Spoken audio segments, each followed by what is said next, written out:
I recently had a project where I needed to integrate text into the footage.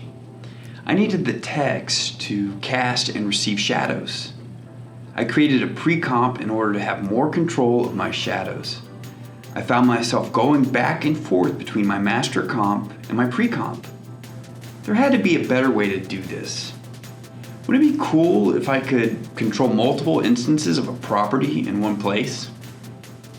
I decided to create expression controls in my master composition that would control the elements that I was continually adjusting.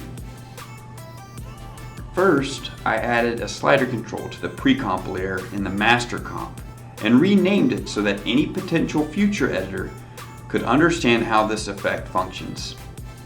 Then I locked this window. This allows me to select this item while a different composition is active. Then I went to my shadow opacity property in the long shadow effect and pick whipped the slider control. Now the information input in the slider is also input here. I have three different shadows: a hard, smaller shadow, a lighter, larger shadow, and a medium shadow. I wanted these three shadows to have different opacities. I copied my first expression that I created and I adjusted it.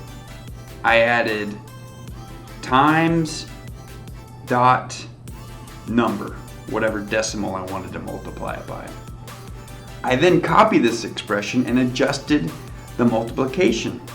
I wanted this one to be lighter, so I changed the number. Now you will see that when I change the slider, the shadows will be all adjusted at once. I added another expression control, an angle control.